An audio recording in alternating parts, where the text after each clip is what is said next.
రాష్ట్రంలో కొత్త ప్రభుత్వం ఏర్పడి 100 రోజులైంది.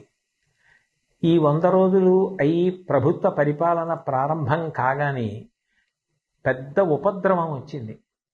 కృష్ణానదికి గొప్ప వరదలు రావడం, ఆ వరదల్లో ఎన్నో వేల కుటుంబాలు నిర్వాసితులు కావడం, ప్రజలు అన్నవస్త్రాలకి అలమటించడం లాంటివి కూడా సంభవించాయి. అటువంటి విపత్కర సమయంలో రాష్ట్ర ముఖ్యమంత్రి గౌరవనీయులు శ్రీ నారా చంద్రబాబు నాయుడు గారు జేసీబీ ఎక్కి పడవలో ప్రయాణం చేస్తూ బురద నీటిలో నడుస్తూ ప్రజలందరికీ కూడా ధైర్యాన్ని కల్పించి నేనున్నాను, బెంగ పెట్టుకోవద్దు అని చెప్పి వాళ్లలో ఒక స్థైర్యాన్ని నెలకొల్పారు. అలాగే మంత్రులు, అధికారులు, అనధికారులు అందరూ కూడా ఆ కష్టంలో ఉన్న ప్రజలందరినీ ఆదుకోవాలి అని గొప్ప ఆర్తిని చూపించారు. ఈ సందర్భంగా ప్రత్యేకించి ప్రస్తావించవలసిన వారు పారిశుధ్య సిబ్బంది. అనేక పురపాలక సంఘాలలో పనిచేస్తున్న వారందరూ కూడా విజయవాడ పట్టణానికి చేరుకుని అక్కడ అంటువ్యాధులు ప్రబలకుండా ఉండడం కోసం బ్లీచింగ్ చల్లడం లాంటి కార్యక్రమాలు నిర్వహించడంతో పాటుగా మంచినీటి సౌకర్యం ఏర్పాటు చేయడం, నిత్యావసర వస్తువులు అందచేయడం, ఇవన్నీ కూడా యుద్ధ ప్రాతిపదికన చేశారు. స్వచ్ఛంద సంస్థలకి సంబంధించినటువంటి అనేక మంది సభ్యులు, ప్రజలు, వ్యాపార సంస్థలు, విద్యా సంస్థలు ఇతోధికంగా విరాళాలను ప్రకటించాయి.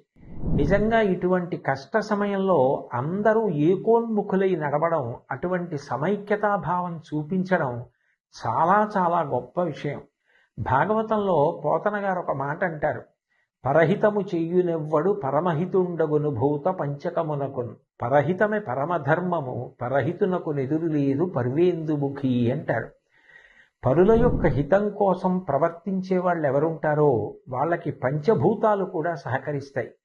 ఇటువంటి కష్టకాలం వచ్చినప్పుడు ప్రజలందరూ కూడా ఒకే త్రాటి మీద నిలబడడం, అంత గొప్ప సమైక్యతా భావంతో కష్టంలో ఉన్న వాళ్ళందరినీ ఆదుకోవాలని ప్రయత్నించడం చాలా చాలా గొప్ప విషయం.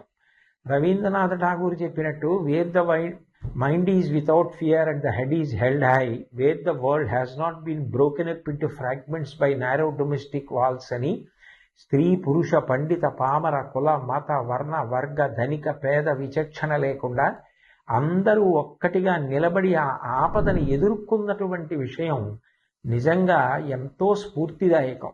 రాబోయే కాలంలో కూడా సుపరిపాలన ప్రభుత్వం అందించడానికి, ప్రజలందరూ సమైక్యంగా ఉండి ప్రగతి బాటలో నడవడానికి కావలసినటువంటి మంచి బుద్ధి వైభవాన్ని పొందడానికి భగవంతుడు తన ఆశీర్వచనాన్ని అందించాలని, ఈ రాష్ట్రం బాగా వృద్ధిలోకి రావడానికి అది కారణం కావాలని నేను భగవంతుణ్ణి ప్రార్థన చేస్తూ, నిజంగా ఈ కష్టకాలంలో అంత గొప్పగా నిలబడిన అందరికీ నా హృదయపూర్వక నమస్కారాలు తెలియచేస్తూ సెలవు తీసుకుంటున్నాను.